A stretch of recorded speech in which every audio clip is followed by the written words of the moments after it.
queremos darles la bienvenida y traigo los saludos especiales del presidente del Supremo Consejo Grado 33 para la República Argentina y toda su comitiva, el querido Norberto Rossini, y que por alguna situación le ha impedido acompañarnos. Dado que es una reunión abierta y entiendo que nos acompaña gente que no solamente es parte de la institución, sino que compartimos los valores de estar unidos en estos momentos. Eh, entonces, los invito a mantener el diálogo acorde a este auditorio. Entonces, por mí es todo lo que tenía para decir, querido Cristian. Por favor, queda en buenas manos la conducción de parte tuya. Gracias, Leo.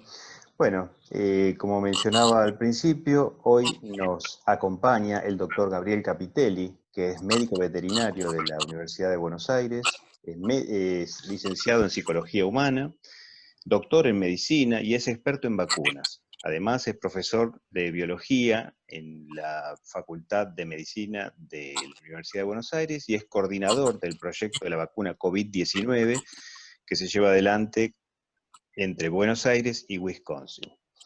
Bueno, esa es lo mínimo que podríamos decir acerca del doctor Capitelli, que, como él nos aclaraba hace un momentito, tiene un perrito porque es veterinario. Así que si escuchamos que hay alguien más que quiere exponer, es porque es la mascota de nuestro querido invitado. Por favor, querido Gabriel, adelante.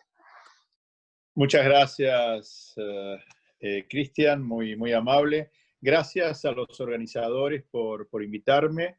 Para mí es un gusto poder hablar de trabajo que hacemos y voy a hacer también, de acuerdo a lo convenido con ustedes, una pequeña referencia general a lo que tiene que ver con vacunas, porque no todo el mundo está directamente compenetrado con la parte de la ciencia de la vaccinología.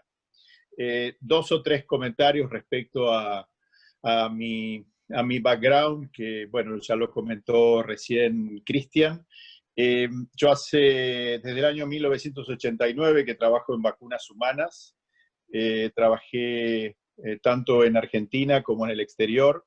Y hago todo este tipo de comentarios porque voy a hacer algunas reflexiones y algunos comentarios respecto a lo que yo llamo la infovaccidemia, ¿no? Que no tiene ninguna connotación política, sino que tiene con esta situación que nunca me tocó vivir en estos más de 30 años que me dedico al área, donde se transmite el desarrollo de una vacuna por televisión y como si fuera una carrera de Fórmula 1. Así que, bueno, voy a tratar de comentarles todo lo que tiene que ver con el tema de nuestro desarrollo, haciendo referencia a nivel general. Le voy a pedir al otro Cristian, si es tan amable, si me puede compartir la pantalla donde hay un pequeño PowerPoint que voy a compartir con ustedes. Muy bien, la próxima. Bueno, de más está decirle que tenemos una pandemia, todos sabemos a qué nos referimos. Permanentemente se están produciendo saltos de especie, como se llaman ahora. Ahora todos somos especialistas en este tipo de palabras, ¿no? Pero que tiene que ver el salto de especie significa que un germen, dicho un virus, que afecta normalmente, por ejemplo, a una especie, salta a otra y hace estragos. Esto se está produciendo en forma permanente, no es para preocuparnos, sino al contrario, para ocuparnos. Esto es como los meteoritos, ¿no? Como el cometa Halley. Pasa cada tanto tiempo y nunca choca contra la Tierra, felizmente. Hasta que un día salta de tal forma, como ocurrió con el SARS-CoV-2, que es el germen que produce la enfermedad conocida como COVID-19, que saltó, se piensa, del murciélago al ser humano debido a por un tema de perpetuidad de germen.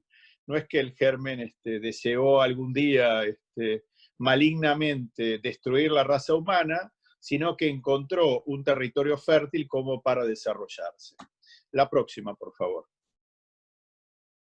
El virus es una estructura muy sencilla, pero absolutamente eficiente. Sencilla porque podríamos decir que es hasta un individuo no vivo. Es una partícula inerte que se activa, sin entrar en detalles de ultraestructura molecular, está compuesta de una cápsula donde lo que hace con esa cápsula es, tiene unas espículas específicamente de este virus, que son las que se llaman proteína S o spike, que se unen a los receptores de determinadas células, específicamente los del tracto respiratorio, penetran a una célula y lo que hacen como un golpe comando del núcleo de nuestras células del aparato respiratorio y automáticamente dejan de producir o de servirle al organismo para empezar a replicarse. Esa es la esencia de lo que significa la infección por coronavirus. La próxima, por favor. Coronavirus, esto es lo que se llama un árbol genético de los coronavirus. Los coronavirus no están presentes solamente en los seres humanos, sino también que hay coronavirus animales en todas las especies. Y de hecho, en los humanos también, como todos sabemos y aprendimos en el último tiempo, que hay coronavirus que producen los resfríos, las famosas rinitis, hay coronavirus que producen diarreas, eso se vieron muchísimo en los cruceros, como los norovirus también, que son parientes, pero están en todos los animales domésticos. Inclusive hay dos patologías del gato doméstico. Una es el PIF, que es la peritonitis infecciosa felina, que es específicamente un coronavirus. No tiene nada que ver con nuestro coronavirus del cual estamos hablando, pero están emparentados. Fíjense, eso es toda la cantidad de coronavirus que hay cerca nuestro en los animales domésticos y en los humanos que pueden tener relación con el COVID-19. La próxima, por favor, gracias.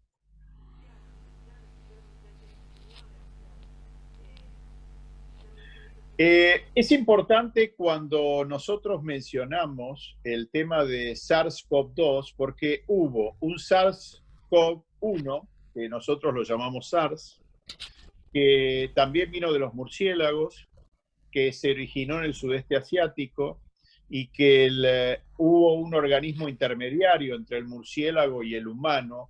No es tan sencillo como que un señor en China comió una sopa de murciélago mal cocida o no suficientemente cocida y se contagió. Es mucho más complejo que eso.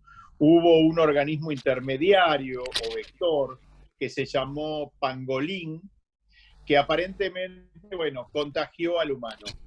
Pero tuvo una característica muy importante en ese momento, que lamentablemente no la tiene el SARS-CoV-2, y eso tiene que ver con el tema de vacunas que vamos a hablar hoy. Fundamentalmente es que como vino, desapareció. Tuvimos una cantidad de casos en el mundo, no más allá de 20.000 casos como máximo, contando en todos los países, y se diluyó. Lo mismo pasó con un primo hermano, cuyo intermediario fueron los camélidos, el camello y el dromedario en los países árabes. Hubo algo así como 4.000 casos, esto fue en el 2012, el SARS-1 fue en el 2001, el MERS, que es el síndrome respiratorio de Medio Oriente, estuvo por allá por el 2012, y desapareció también. Y bueno, cuando todo el mundo decía, cuando apareció este SARS-CoV-2 en China, que aparentemente estaba bajando la cantidad de casos, muchos pensaron que iban a bajar, pero no bajó. Así que esto es una enfermedad emergente que en algún momento se convirtió en pandemia, cuando no solamente cruza más del 20% de los países del mundo, sino también se hace totalmente incontrolable. La próxima, Cristian, por favor. Gracias. ¿Qué es una vacuna? Una vacuna es administrar a un individuo sano algo parecido al virus que lo puede enfermar, pero que no produce la enfermedad. Eso se llama antígeno. Las primeras vacunas, por ejemplo, la primera vacuna que la descubrió Jenner por allá a finales del siglo del 1700, prácticamente era el virus entero. Fue la primera vacuna, que era una vacuna contra la viruela de las ubres bovinas, que se contagiaban los ordeñadores y ordeñadoras, sobre todo las mujeres. Entonces se vio que aquellas mujeres que ordeñaban y que ordeñaban las vesículas que estaban en la ubre de la vaca, no se contagiaban, mientras que si aparecía alguien de la familia que tenía contacto, se contagiaba de la viruela. Esa fue la primera vacuna que se hizo por frotamiento. Después, en algún momento, los más memoriosos, o los que tenemos una cantidad de décadas superior a 6, recordarán que la viruela era una enfermedad complicada y que nos vacunábamos por escarificación. Los más memoriosos recordarán que nos pasaban como un raspado en el brazo, en el deltoides, y de esa forma fue la primera y única enfermedad erradicada por vacuna en el mundo, la viruela. Que entonces, cuando uno desarrolla una vacuna, sobre todo en una enfermedad infecciosa como este virus que se propaga tan rápidamente y que todos conocemos por lo que leemos en los medios, fundamentalmente, para desarrollar una vacuna, uno tiene que tomar en cuenta cuál sería la vacuna ideal para tener una aproximación a tener el mejor producto posible. Una vacuna ideal, que es, como su nombre lo indica, es una fantasía realizable, pero sigue siendo una fantasía para todas las enfermedades, tiene que tener un antígeno, es decir, ese pedacito del germen no infectivo que sea bien caracterizado y que no produzca la enfermedad. Debería dar protección en una sola dosis. Todos recordarán que también los de más de 6 décadas se tienen que dar la vacuna antigripal, nos tenemos que dar la vacuna antigripal todos los años. Bueno, debería dar alta protección, pero en una dosis. Debería proveer protección universal, es decir, no solamente contra el COVID-19, sino con lo que les comenté antes, ¿no? SARS, MERS y otros coronavirus. Debería ser fácil de administrar, estable por varios periodos de tiempo. ¿Qué significa el tema? Que pueda conservarse a temperatura de heladera, a temperatura ambiente. Por ejemplo, la vacuna polio oral hay que conservarla congelada, si no dura muy poco, dura menos de 6 meses. Y además de todas las características que tienen que ver con la vacuna, tiene que tener fundamentalmente una característica fundamental que se debe poder producir en forma sencilla. Yo puedo tener la mejor vacuna, pero si no la puedo producir para los 8.000 millones de habitantes, o digamos el 70%, 6.000 millones de habitantes, o los trabajadores de la salud y los que estamos en el grupo de riesgo, digamos 2.000 millones de dosis a una dosis, la verdad que no tendríamos vacuna entonces. Y el último punto, que es un tema que está en discusión, debería tener bajo costo y accesible. La próxima, por favor.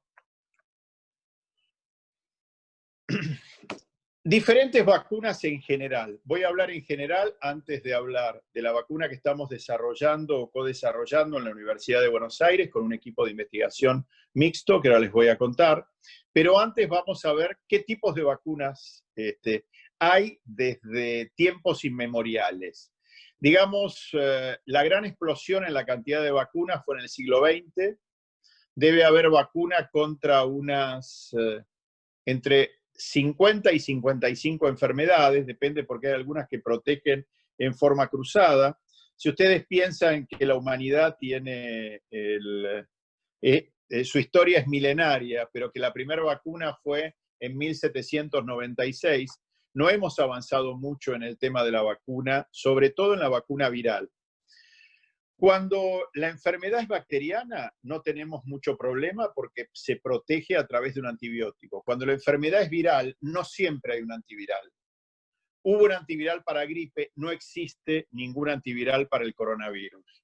Entonces, las vacunas pueden ser a virus vivo atenuado, es decir, yo podría tomar el coronavirus, inactivarlo, digamos, o sacarle su virulencia. Si yo lo mato, es una vacuna a virus muerto, a virus inactivado. Si yo como hay algunas vacunas de coronavirus que les voy a mencionar, unas chinas, si yo lo que hago es lo atempero en su capacidad, por ejemplo, tenemos como ejemplo la vacuna Sabinoral, donde es a virus vivo, tienen otros problemas, donde es un virus atenuado, un virus fijo. Las vacunas que se cultivan, o la vacuna antirrábica, por ejemplo, humana, y estas son las vacunas, digamos, que usan el germen entero, es decir, o inactivado o muerto. Y después tenemos las vacunas naturalmente, o algo que se podríamos llamar más modernas, que son las vacunas que son a fragmentos virales.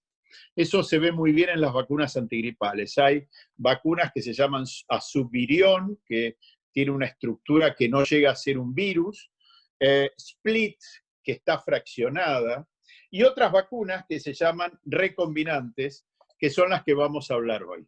La próxima. Nosotros estamos desarrollando dentro de la Universidad de Buenos Aires, en conjunto con una empresa norteamericana, UBAT, que es la Agencia de Vinculación Tecnológica de la Universidad de Buenos Aires. Es UBA Tecnología, está formada por la Universidad de Buenos Aires con su acción de oro, como podríamos decirlo, y tiene un acuerdo con una empresa americana de Wisconsin, que es Vaxigen. Con ellos estamos desarrollando en este momento en la etapa preclínica, y pensamos que si los resultados siguen siendo promisorios como hasta este momento, pensamos entrar en la fase clínica, que me voy a referir dentro de un poquito más adelante para dejarlo planteado. Pensamos entrar en fase clínica en humanos para fin de este año. Es importante el tema cuando hablamos de fase clínica, preclínica y fase de laboratorio. Yo les voy a mostrar después un pequeño gráfico para que podamos ubicarnos mentalmente. Una vacuna lo primero que hace es se piensa, se diseña en función de lo que sería una vacuna ideal. No siempre se puede hacer eso. Sobre todo cuando uno está acuciado por la pandemia, pero normalmente piensa cuál es la mejor forma de vehículo para formar una vacuna. Una vez que se diseña la vacuna, se prueba in vitro, es decir, se inyectan ratones, se extraen anticuerpos con ese antígeno que puede ser, y se lo enfrenta a paciente o a sueros que tengan, en este caso, coronavirus, y si ve si reaccionan in vitro, es decir, hay lo que se llama la seroneutralización. Y a partir de ahí se hace el estudio en animales. Nuestra vacuna en este momento está investigación en animales. Se está haciendo paralelamente en Estados Unidos, en ratones, en hámsters, en Argentina lo vamos a hacer en murciélagos. ¿Perdón? ¿Me escuchan? Se escucha perfecto, ¿eh? Perfecto, perfecto, porque escuché un ruido. Perdón. Lo vamos a hacer en murciélagos y en gatos domésticos. La pregunta es por qué en estos animales de experimentación, que no son los habituales, porque son los susceptibles, porque sabemos poco de este germen.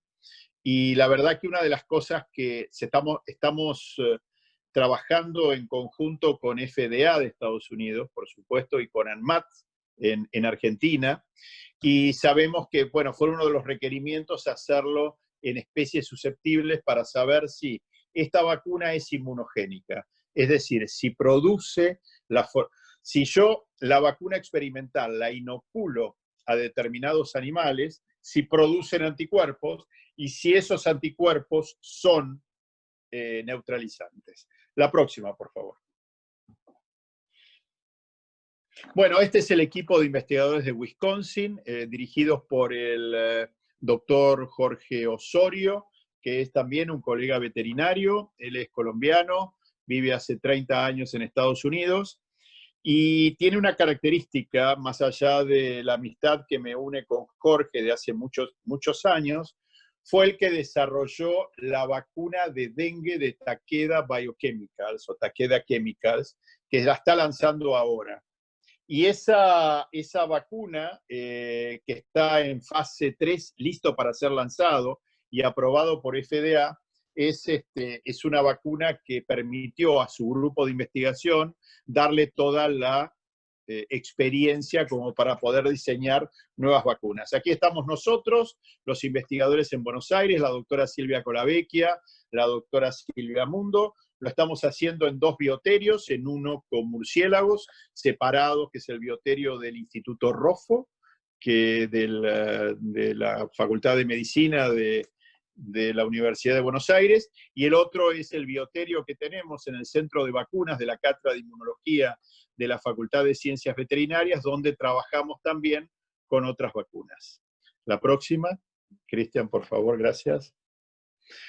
Bueno, nuestra vacuna es una vacuna que usa un mosaico de proteínas S, que tiene no solamente la proteína del SARS-CoV-2, que la ven justo en el medio del listado de la izquierda, sino también antígenos de MERS, antígenos de SARS-1 y de otros coronavirus animales y humanos. Entonces, lo que aspiramos es una vacuna universal. Cuando escuchamos todas las vacunas, a ver, no hay ni mejores ni peores vacunas. Hay vacunas que pueden ser más prometedoras que otras, o vacunas con mejor imagenología que otras. Tenemos que ser muy cautos cuando hablamos de vacunas en desarrollo, porque esto es como cuando la Boeing o como el Airbus prueba los aviones antes de venderlos. Es decir, se hacen todas las pruebas, van superando pruebas. Una prueba que no pase, ese avión se desguaza y se vuelve a hacer. Las vacunas es exactamente igual. Entonces, lo que vemos en televisiones, vemos que fase 1, que fase 2, que dio bien en primates, que se infectaron, que no se infectaron. La mejor vacuna que viene en este momento desarrollada puede ser que sea la única que no tenga buenos resultados en humanos, o sí que tenga buenos resultados en humanos, pero que produzca una toxicidad no aceptable o que produzca muerte. Yo siempre recuerdo, la vacuna polioral produce, hoy la vacuna polioral, la que le damos a nuestros chicos, produce un caso de polio vacunal, de polio por la vacuna, 1 cada 800.000 chicos vacunados. Ustedes me dirán, es muy poco, pero yo siempre digo que no nos toque. Entonces, es importante el tema de seguridad, porque imagínense que yo podría tener la vacuna que es la panacea, que protege, pero que mate, por ejemplo, a 1 cada 100.000 personas. Si yo, hasta que no llegue a la cantidad de 100.000 vacunados, no lo voy a saber. Entonces, por eso es tan importante las pruebas de toxicidad y lo que se está haciendo. La nuestra es una de las vacunas que va a entrar en la fase clínica, estamos muy esperanzados, es una vacuna muy segura. La próxima. Usa de la clasificación que les mencioné anteriormente, es una vacuna recombinante, y ahora está de moda hablar de vectores, ¿no? Lo habla la gente de Oxford, lo habla la gente de Pfizer, los chinos, ahora apareció Putin hablando de 2 vacunas. El punto es así, cada uno usa un modo de transporte. Nuestra vacuna, la que está en investigación, utiliza lo que se llama el virus vaccinia. El virus vaccinia es un virus no patógeno, es un virus vaccinia modificado, es el ANCARA, y fue la plataforma que permitió erradicar la viruela del mundo. tiene muchísima experiencia en el uso de vacunas en todo el mundo. Se atemperó después de 500 pasajes, ahí dicen embrión de pollo. Se hizo estudios en inmunocomprometidos, en ratones, en monos, y se usó en estudios controlados de más de 120.000 individuos. Recordemos que escuchamos la fase 3 de 10.000, de 20.000, de 30.000 en Sudáfrica, en Brasil, en Chile, en Estados Unidos, pero que en realidad hay que llegar a probar una vacuna para demostrar su efectividad. Creo que viene una de las últimas ahora, Cristian, la próxima. Acá les decía, estas son las fases de una vacuna. Las fases de una vacuna tienen que ver fundamentalmente con lo que les decía. A la izquierda van a ver lo que se llama estudios preclínicos, lo que estamos haciendo en animales. Preclínicos se mide, por un lado, que produzcan anticuerpos, y antes de entrar al ser humano, se hacen dos pruebas fundamentales. Una en monos, en Estados Unidos se va a hacer, que significa que es lo más parecido al ser humano. A ver cómo reacciona, porque que reaccione bien en ratones o en hámsters, hasta que no pase por primates, no tenemos una semiplena prueba, como diría un abogado, de que realmente va a funcionar. Y lo más importante es donde dice toxicidad preclínica, que se hace en ratones, que yo le extraigo suero de los ratones, de los hámsters, de los primates, de los murciélagos y de los gatos domésticos de acá en Argentina. Ese suero se va a mandar a Estados Unidos y se hace lo que se llama un desafío en ratones. Es decir, yo vacuno ratones y cuando vacuno ratones voy a probar realmente que produzcan anticuerpos. Esos anticuerpos tienen que ser neutralizantes. Y después infecto con coronavirus y los ratones tienen que sobrevivir. Eso se llama desafío. A posterior de ahí se hace la toxicidad, que es este gran problema que tenemos porque en los temas de coronavirus tenemos un factor riesgoso muy alto adicionado que no tienen otros gérmenes. El germen no mata por sí, sino que lo que mata es la reacción del organismo a este germen. Entonces, si inyectamos un antígeno demasiado potente o con una impureza especial, podemos llegar a producir la enfermedad que puede ser letal. Por eso es tan importante cuando pasa a la fase clínica, que se deja toxicidad, fase 1, 2 y 3, que es en seres humanos, se hace primero en 50 pacientes, se mide toxicidad en el humano, a ver si hay dolor en el punto de inoculación, se produce algún fenómeno sistémico. La fase número 2 se prueba, una vez que está probado de que no es tóxico, y ya se probó en animales también, se prueba también en que produzcan anticuerpos, específicamente en este punto, en la fase 2, en 200 pacientes, y una vez que aprobó la fase 1 y la fase 2 con voluntarios sanos, vamos a los grandes números que son 10.000, 20.000, 30.000. Todo esto que vemos en esto que tiene que ver, en esta placa, se resume la investigación de una vacuna que normalmente tarda 10 años en ser aprobada por cualquier autoridad regulatoria, ejemplo la FDA. Hay vacunas que se dice que van a ser aprobadas con menos de un año. Yo lo dudo. Yo me imagino que recién va a haber aprobación recién muy a fin de este año. Pero bueno, ojalá que llegue la mejor vacuna lo antes posible. La próxima. Muy bien. Vacunas en fase de investigación clínica hay entre 25 y 27. Me van a perdonar que no soy preciso, porque ahí desconté las dos rusas, porque realmente no tenemos información. La única información la dijo el presidente Putin. Hay algo de información, así que si considero las que tiene la Organización Mundial de la Salud son 25, le agrego las rusas, son 27, y en fase preclínica, como la nuestra, son 198. Y lo que le comentaba de la infovaccidemia, que llamo, que tiene que ver con todos los días vamos contando si va bien, si va mal, y vamos contando también algunas cosas, es decir, Nuestra vacuna, la de la Universidad de Buenos Aires, la de Ubatec, en conjunto con Wisconsin, no tiene ni a Bloomberg atrás, ni tiene una empresa que sube y baja acciones si dice que es más o menos inmunogénica. Esto es así en el 95% de los casos.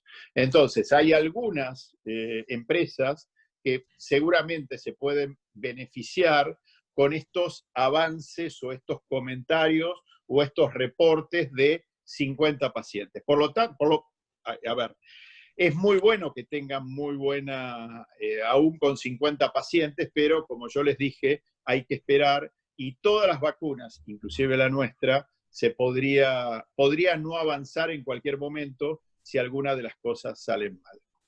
No sé si hay otra, creo que sí. La última. Estas son las otras vacunas, la vacuna de Oxford con AstraZeneca, la vacuna chinas que son Sinovac, la de Wuhan, la de Beijing y la CanSino, la vacuna de Moderna con el Instituto de Infectología y Alergia de los Estados Unidos, y la vacuna americana y alemana que es Pfizer-BioNTech, que tanto Moderna como Pfizer son novedosas, nunca se probaron, son a base de ARN mensajero. Las chinas, Sinovac, Wuhan y Beijing, son inactivadas, es decir, tienen el germen entero pero muerto.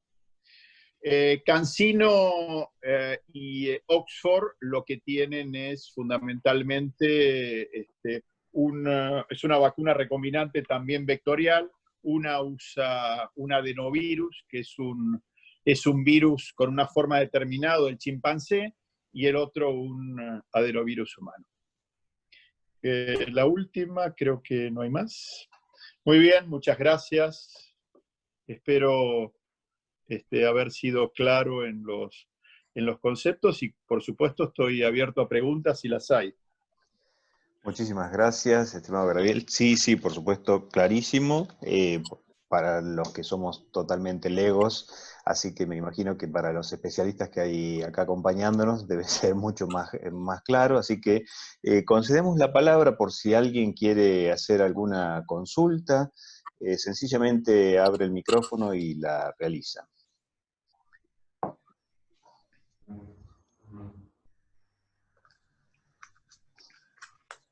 A ver, voy a poner vista completa. Sí, Norberto Morales, por favor, adelante. Sí, doctor, realmente muy claro su presentación, me parece fantástico.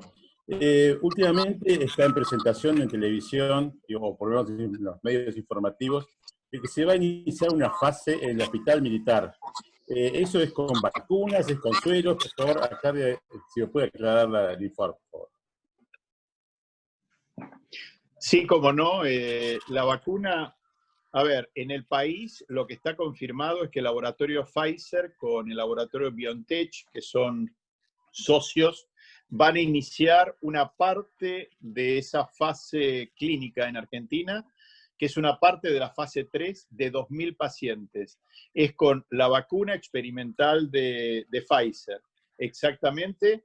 Y también en algún momento trascendió de que iban a ser obligados militares a administrarse la vacuna. No, es con voluntarios sanos.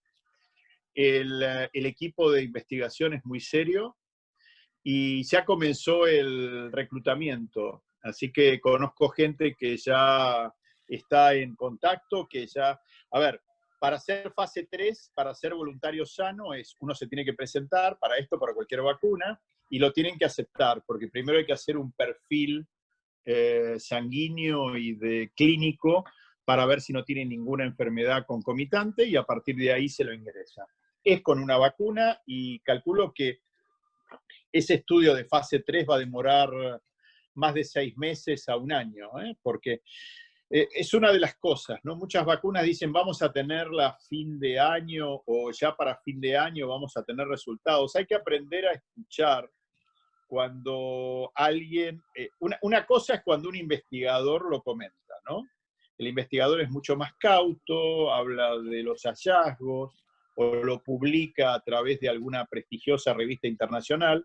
En cambio, cuando lo anuncia un laboratorio, dicen, bueno, vamos a tener los primeros resultados, ¿no? Esos primeros resultados necesitan 30.000 pacientes enrolados para presentar a FDA. Más allá que FDA el día de mañana baje esa cantidad en un corte por el tema de la pandemia. Pero sí, es una vacuna y se va a hacer en Argentina.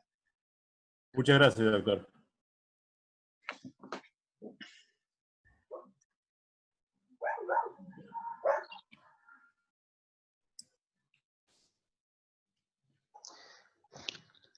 O levantan la mano así visualmente o lo hacen por el costadito que dice levantar la mano. A ver si hay alguien que está pidiendo palabra.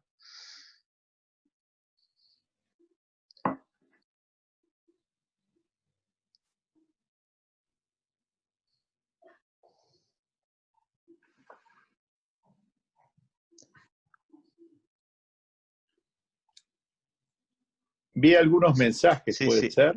Hay mensajes Leo, que Leo están... Polach, gracias, ahí miro. Leo Polach está pidiendo, ahí miro los mensajes.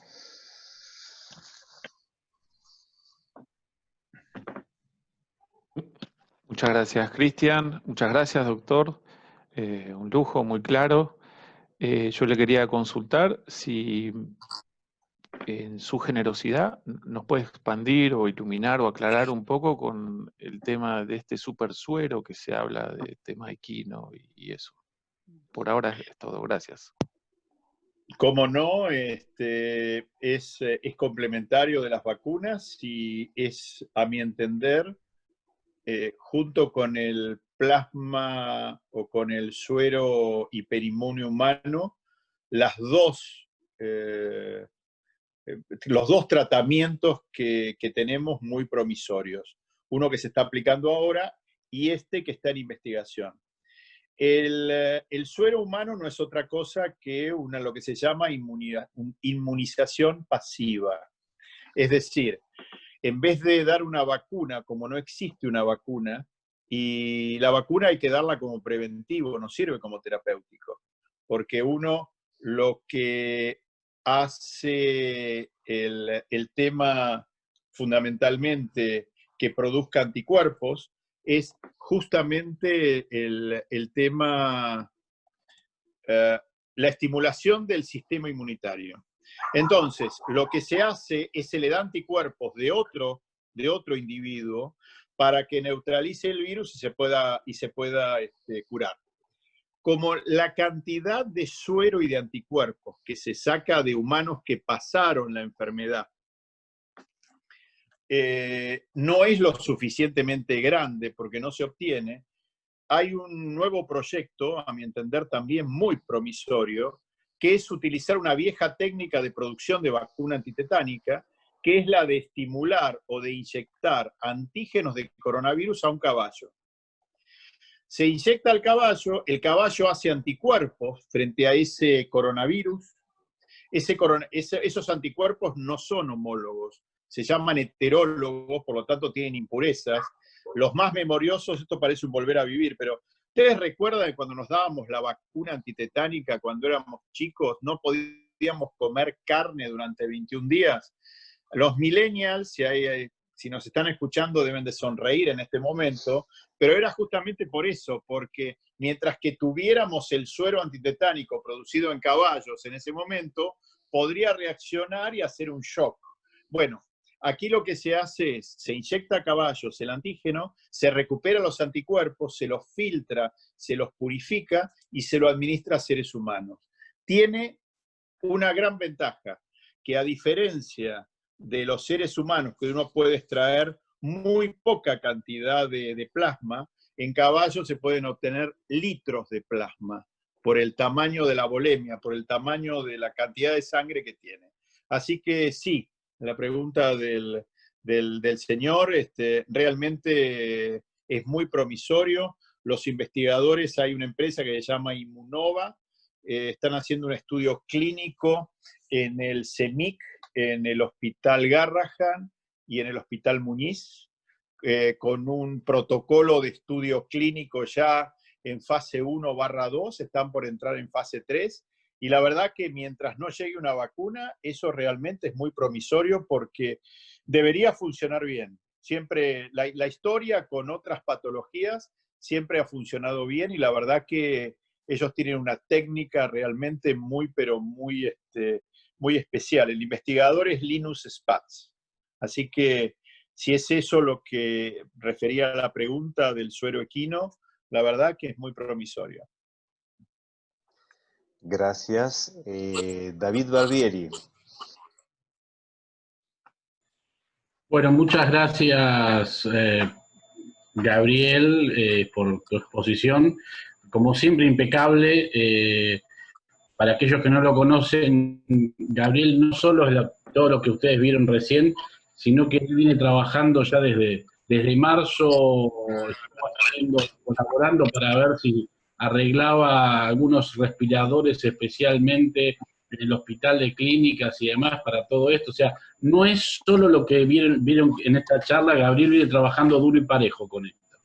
Y en aras de seguir un poco la línea de la última pregunta que hubo respecto a los suelos animales, vos sabías que yo te iba a hacer una pregunta, teniendo en cuenta también tu métier conocimiento en animales, y tiene que ver con la otra línea de investigación que hay, que es en los anticuerpos de camélidos, puntualmente de las llamas, considerando que las llamas, como todos los camélidos, tienen unos anticuerpos un poco diferentes que el resto además de los que tienen todo el resto de los animales, tienen unos anticuerpos monocatenarios con una porción Fab, que eso te lo dejo todo a vos para que lo amplíes y cuentes las ventajas y desventajas de todo eso.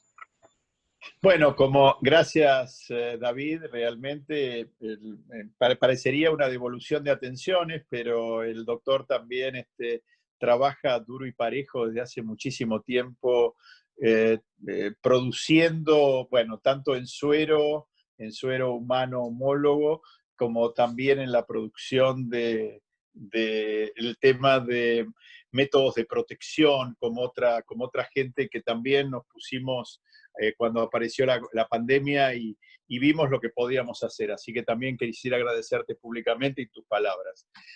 Llama. Los anticuerpos con llama se vienen trabajando hace muchísimos años. ¿Por qué cobran tanta importancia en este momento? Porque los camélidos sudamericanos, ustedes saben que los camélidos son llama, alpaca, vicuña y guanaco. A diferencia de que todo el mundo cree que hay uno solo que escupen todos, les digo por experiencia profesional. Y a otra característica que tienen es que tienen lo que comentaba recién David, fundamentalmente un tipo de anticuerpo mucho más sencillo, esa cadena Fab, esa cadena lineal mucho más sencilla, que lo hace mucho más específico y lo hace, digamos, que produce menos efectos secundarios, prácticamente ningún efecto secundario. Ustedes recuerden que lo que yo comenté del suero del equino, el gran problema que había hace muchos años es que el suero producido en un caballo, inyectado en un humano, producía anticuerpos o protegía contra esos anticuerpos contra los gérmenes, pero también el sistema inmunológico los reconocía no como propios, porque son de otra especie. Digamos que hacía anticuerpos anticaballo. El usar el suero o los anticuerpos de llama también se pueden usar de otros camélidos, pero el de llama específicamente baja prácticamente a cero el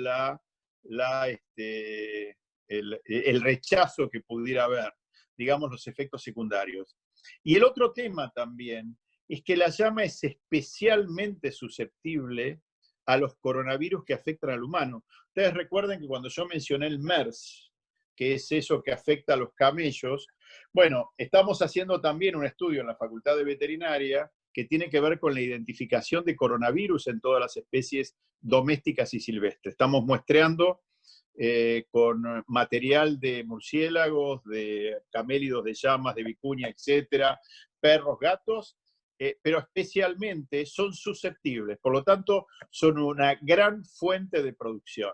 Es decir, calculo que puesto a punto la producción del equino, que produce gran cantidad de anticuerpos, el próximo paso es sin duda la producción en camélidos. Así que muy buena reflexión de del doctor Barbieri. Gracias por tu pregunta, David. Gracias a vos, Gaby, como siempre. Un abrazo. Bueno, ¿alguna otra pregunta? A ver, vamos a pasar por las pantallas. Ahí sí, Oscar Spoltori. Adelante. Buenas noches a todos. Doctor Capitelli, muchas gracias por su explicación, muy clara realmente. Yo quería hacerle una pregunta, una con respecto a la vacuna y otra con respecto al virus. Con respecto a la vacuna, una vez obtenida la vacuna y aplicada, ¿qué tiempo de respuesta tiene el organismo para generar los anticuerpos y considerarse cubierto, digamos? Están relacionados, como usted dice muy bien, la vacuna con el virus. Normalmente es lo mismo la infección natural que la estimulación por vacuna. El tiempo que tarda en producirse anticuerpos neutralizantes, por acá se produce, anticuerpos hay 7, 8, 9, 10 variedades. Lo que a nosotros nos importa es producir los inmunoglobulinas o los anticuerpos que se llaman IgG, que es inmunoglobulina G, que son en general los anticuerpos que se unen al virus y lo destruyen, lo evitan que se expanda. Y eso tarda invariablemente entre 14 y 16 días, tanto en la vacuna como en la infección natural. Por eso es que existen los sueros, aunque exista vacuna. Por ejemplo, en el tétanos, uno se corta, hagamos una comparación fácil para entender cómo es el coronavirus o cualquier infección, sobre todo viral. En el tétanos, pero es bacteriana, uno se corta y si no está cubierto porque no tiene el esquema completo de la vacunación, que es una dosis hoy, un refuerzo en el mes, un refuerzo al año y uno cada 10 años, el médico lo que hace es prescribe suero antitetánico también, aparte de la vacuna. En una nalga el anticuerpo, es decir, el suero, y en la otra la vacuna. Porque hay que cubrir esos primeros 14 días. La vacuna genera protección a partir del día 14. En el mientras tanto se da el suero para que, porque el periodo de incubación, por ejemplo, del tétanos es de 5 o 6 días. La vacuna no alcanzaría. Aquí es lo mismo. La vacuna, uno se vacuna y recién al día 14 podemos decir que está protegido. La pregunta con el virus era de que más o menos a grandes rasgos, conociendo cómo vive y se reproduce, digamos, fuera de la célula o fuera del organismo, ¿qué tiempo de vida, digamos, tiene útil el virus como para darle tiempo a poder entrar a un organismo o a una célula? Porque normalmente por los medios aparecen tantas horas y tantos días en un lugar o en otro, y si eso depende a lo mejor de la humedad en que se encuentre, ¿no? Digo, ya que se transmite por las microgotas, digamos. Interesante el planteo. Voy a ser poco original con todos los médicos que aparecen hablando por ahí. No hay demasiada información ni demasiada evidencia de lo que pasa. Hay muy pocas cosas que sabemos a ciencia cierta. La primera es que el virus, la infección es directamente proporcional a la cantidad de inóculo. ¿Qué significa? Que cuanto más virus, todo junto, entra al organismo que está sano, más posibilidad de infectar tiene. El segundo parámetro es que existen organismos muy susceptibles y organismos muy poco susceptibles. Eso se está estudiando. Aparentemente los que tienen grupos sanguíneos 0 son menos susceptibles que los de grupo sanguíneo A, AB o B. Entonces, hay como una predisposición genética. Y el tercer punto, que no deja de ser el menos importante con respecto al virus, tiene que ver con que no en todos los individuos cursa de la misma forma. significa que hay algún mecanismo que no conocemos, que no tiene que ver con la humedad, que no tiene que ver con que uno toca lo que tocó un paciente COVID-19 positivo hace muy poquito tiempo atrás, no tiene que ver con que conviva. Hay pacientes COVID-19 positivos, convivientes, mejor dicho, convivientes de pacientes COVID, cónyuges, que duermen en la misma cama y se infectaron, digamos, cuando se infectó se enteró mucho después y ya estaba, que ni siquiera tiene anticuerpos, que nunca demostró enfermedad. Y la mayoría de los convivientes no tiene síntomas. Es decir, solo el 25% de los convivientes se infecta. Por lo tanto, tuvimos un verano y un otoño bastante seco. España, el invierno fue seco. Centroamérica y Brasil es húmedo. Rusia es frío y ahora hay rebrote en España. Así que el virus hace lo que quiere. No hay ni predilección, ni tiene problema de sol. Lo único que sabemos es que muere a más de 30 grados. El otro día alguien me preguntaba si se podía contagiar de las cosas que uno compra en el supermercado, que compramos todos los días. La verdad que yo tengo que contestar, no hay evidencia. Yo igualmente, cuando compro algo que me despachan a granel, yo lo paso por el microondas. Así sea el pan, le doy un punto de microondas hasta que llegue los 30, 35 grados. Por lo menos psicológicamente me acompaña, porque la verdad que no lo sabemos, no lo sabemos. Muchas gracias, doctor, muy amable y muy claro. Leo Poles pedía la palabra. Muchas gracias nuevamente, doctor. En realidad es para leer del chat una pregunta, que dice, son dos preguntas. Buenas noches. ¿Los voluntarios para la vacuna solo será personal militar o alguien fuera de las fuerzas podría postularse? Y por otro lado, ¿qué le aconsejaría a usted a un ser muy querido en cuanto a ser voluntario para la vacuna? Muy buena pregunta, muchas gracias. Definitivamente no es personal militar. Puede ser personal militar. Se hace en el hospital militar por un tema de manejo de pacientes, porque el hospital militar tiene un ala completamente que no está atendiendo pacientes COVID-19 y por lo tanto no hay riesgo de contagio. Porque una de las cosas que tienen que ser los voluntarios sanos es ser justamente sanos. Que se haga en el hospital militar tiene que ver con el equipo de investigación y con la estructura edilicia, no tiene que ver con otra cosa. No es que están obligados, para nada. La pregunta es muy personal, es decir, yo creo que tiene que ver con lo que uno quiera colaborar con la ciencia. Es muy difícil recomendar a alguien que sea o no sea voluntario. Yo sería tranquilamente, sin ningún tipo de problema, absolutamente, con cualquiera de las vacunas. Me voy a reservar para la que estamos desarrollando nosotros, porque no nos podríamos, pero vamos a suponer que nosotros no estaríamos desarrollando una vacuna en nuestra universidad con la gente de Estados Unidos. Sí, yo sería voluntario sano. Elegiría la vacuna.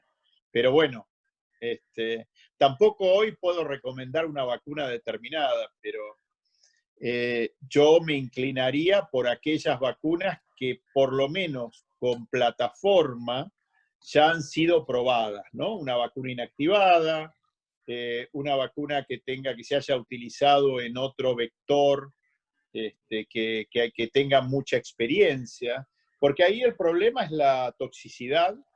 Y el otro tema es también, si la vacuna no es efectiva, si yo me puedo intercambiar con vacunas el día de mañana, ¿no? Bueno, es algo que el equipo de investigación, a la persona que va, se lo puede aclarar bien. Yo, como, no sé, soy osado, yo me la aplicaría y seguramente me voy a aplicar una vacuna experimental, sin lugar a dudas. Muchas gracias. Norberto Morales pedía la palabra nuevamente. Sí, doctor Gabriel. Una pregunta. ¿Qué diferencia hay entre un portador sano y un paciente que está sufriendo la enfermedad, inmunológicamente? Inmunológicamente probablemente haya digamos, poca diferencia. Seguramente un portador sano y alguien que está transitando la enfermedad no de manera grave, tenga un perfil inmunológico parecido. La diferencia es que uno no tiene síntomas y el otro sí. Y la diferencia, y se parecen en que pueden o no tener anticuerpos, porque, por ejemplo, hay casos en España, ¿no? Que se hicieron mucho en España y en Italia por lo que explotó. Hubo gente que pasó la enfermedad con una gripe, como una gripe muy fuerte y no tenía anticuerpos. Y otros que fueron portadores sanos y que generaron anticuerpos. Generalmente la cantidad de anticuerpos va directamente proporcional a la gravedad de los síntomas.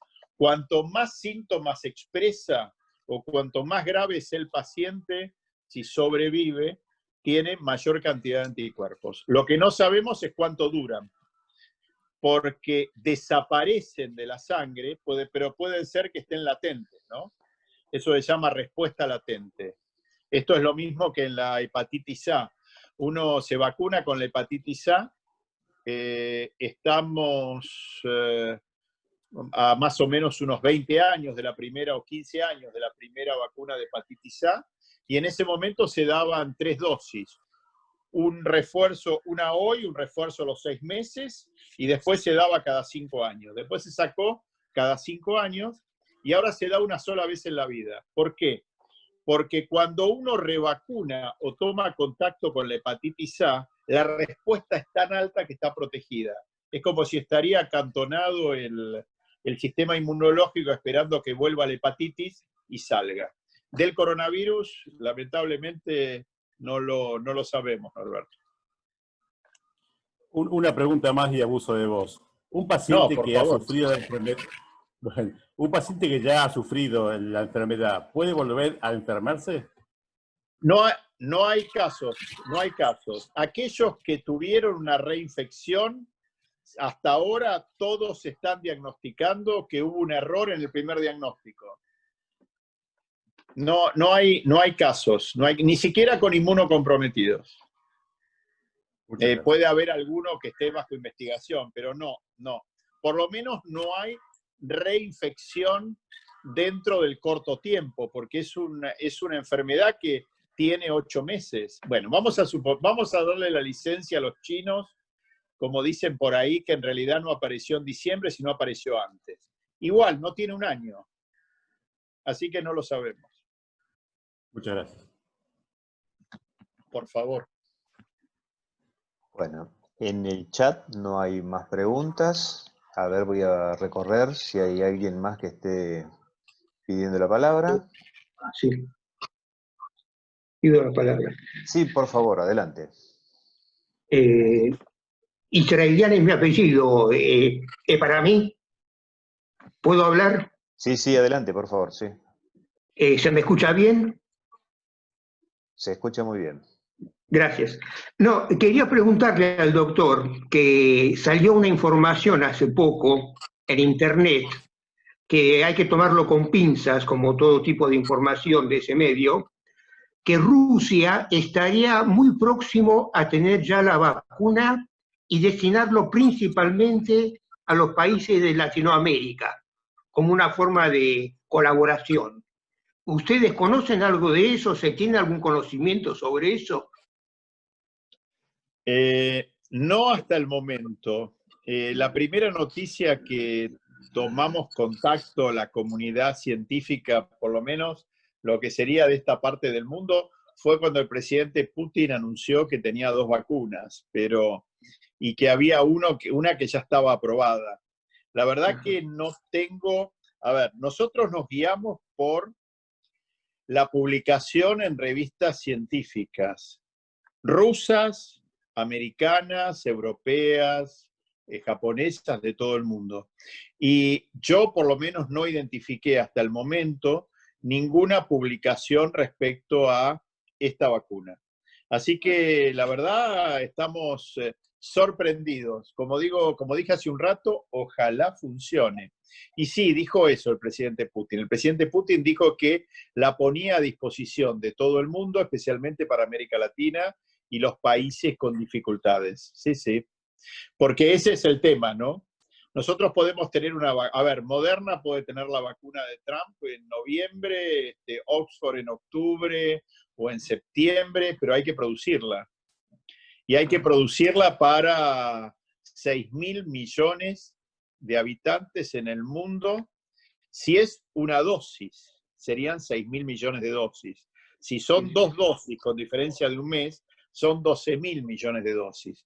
No hay laboratorio farmacéutico en el mundo que en la historia haya producido, que es Sanofi Pasteur, por ejemplo, los que heredaron el Instituto Pasteur, Instituto Mérieux, que lo mayor que produjeron fueron 500 millones de dosis de vacuna antigripal. Muchas gracias. Gracias. Por favor. Antes de darle la palabra a Guillermo Marev, voy a leer una pregunta que había en el chat de Jorge Morton, que dice así: buenas noches, excelente exposición. Los asintomáticos no generan suficientes anticuerpos, ¿quiere decir que no pueden ser donantes? Y después dice, los voluntarios para la prueba que se está por realizar es solo para habitantes que viven a 60 kilómetros de capital. Quise anotarme y envié un email, dice, aclara eso. Es correcto las dos cosas. La verdad que los asintomáticos no han pasado la enfermedad, así que no pueden ser donantes porque o pasaron la enfermedad subclínica. Una cosa es tener una enfermedad o una infección subclínica y otra cosa es ser asintomático, ¿no? Uno puede tener una infección leve. Siempre para producir anticuerpos tiene que tener algún tipo de reacción, porque si el organismo no tiene un umbral de reacción, y justamente, como dije antes, es directamente proporcional a los síntomas. Así que, en principio, los asintomáticos o subclínicos tendrían, no es que no pueden donar, tendrían poca cantidad de anticuerpos. El proceso se llama plasmaféresis. Se lo pasa por una máquina, se le saca sangre, se saca los anticuerpos específicos y se le vuelve a poner la sangre al paciente. Y eso es muy tedioso de hacer y hay que recuperar una cantidad importante de anticuerpos, si no, no justifica, sobre todo la vida media. Y es cierto lo de los 60 kilómetros, sí, sí. Sí, entré el otro día a la página de Pfizer y yo vivo en Exaltación de la Cruz y me decía, si lo hace para hacer, a ver, entré para chusmear, pero si lo hace para ver, usted no estaría calificado porque está a más de 60 kilómetros. Sí, sí, es correcto. Esto, perdón, tiene una explicación. No es que, a ver, no voy a defender a Pfizer porque no los conozco y nada por el estilo. Es porque hay que hacer un seguimiento durante un año. Si se enfermó, si no se enfermó, si se modificó el parámetro sanguíneo, hay que ver el tema de la sintomatología, y son 60 kilómetros del centro médico, ponen esa limitación porque si la paciente vive en Córdoba, no se puede hacer el control permanente. Gracias. Ahora sí, Guillermo Marev, por favor. Muy bien, muchas gracias. Doctor Capitelli, excelente la charla, muy clara como siempre. Quería preguntarle con respecto a los ensayos clínicos. ¿Puede explicarnos qué significa lo del doble ciego? Sí, se trata de dejar el azar o la percepción individual de lado. Significa que un estudio doble ciego significa que ni el paciente, ni la persona, ni el médico que administra la vacuna experimental, en este caso, saben si la vacuna es vacuna o agua destilada. Esto es importante para poder tener dos grupos, un grupo control, que es el famoso grupo placebo, mientras que el grupo que tiene la vacuna. ¿Con esto qué se hace? Se elimina la percepción de que, por un lado, el paciente diga, ah, me dieron la vacuna, qué bueno, y si se entera que le dieron agua destilada, la verdad, más allá de que fue hasta ahí, digamos, puede sentirse que fue al divino botón, realmente no. El paciente, todos los pacientes deben de pensar que se les administra una vacuna, cosa que si se le administra agua destilada y le da una reacción al agua destilada, significa que es un paciente en el cual la sugestión funcionó. De otro punto, es doble ciego porque el médico que lo administra tampoco, entonces no tiene el famoso tema de es mi pollo, ¿no? No, porque este va a funcionar, como el médico es el que saca los datos. Si administra agua destilada, va a decir, este no tiene síntomas. Y si administra la vacuna, va a ver los síntomas con una lupa. Bueno, para evitar eso, se hace, doctor Merev, muchas gracias, se hace doble ciego. Muchas gracias, doctor.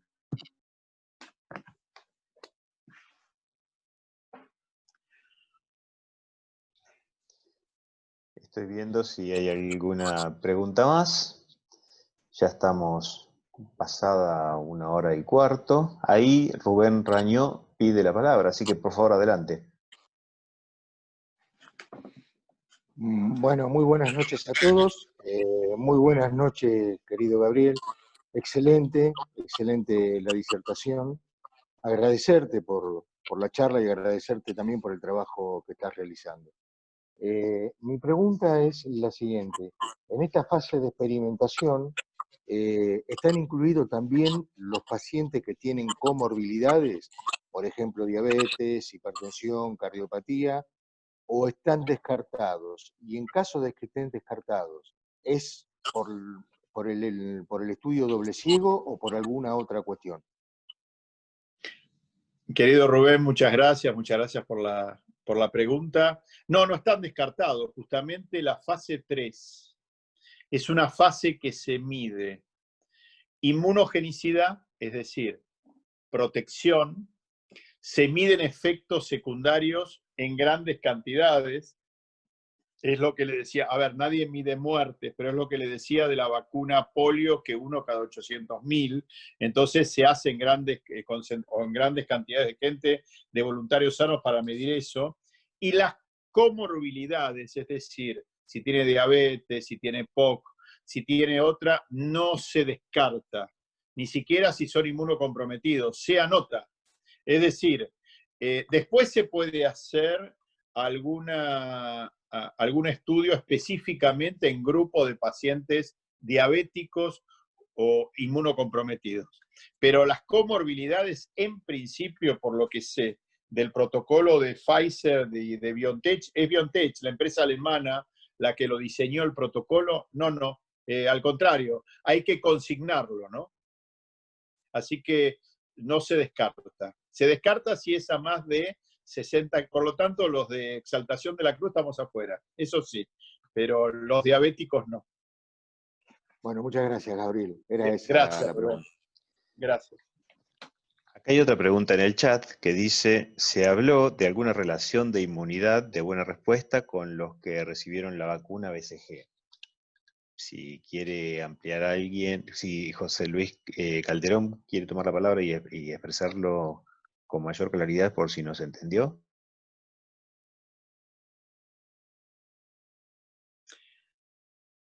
Sí, no escucho. ¿Está hablando José Luis? No. Lo de vacuna BCG. A ver, como no tenemos tratamiento, se han ensayado un montón de esquemas terapéuticos.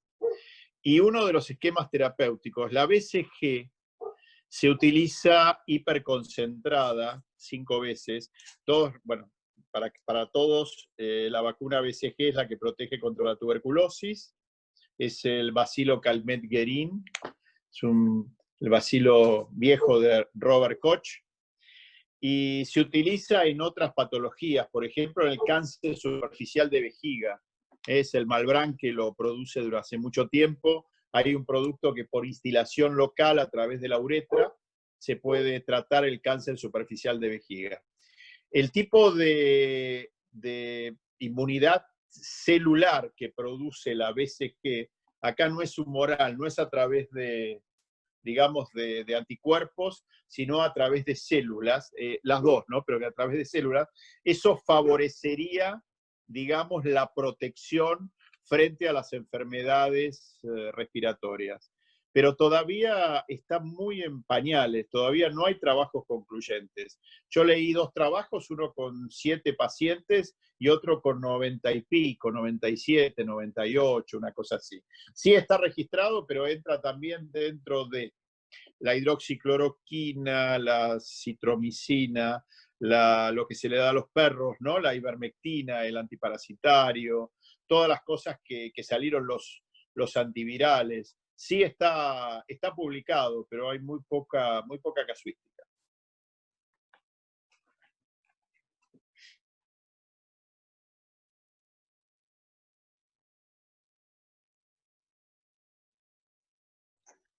Bueno, parece que las inquietudes fueron satisfechas porque no veo manos levantadas, así que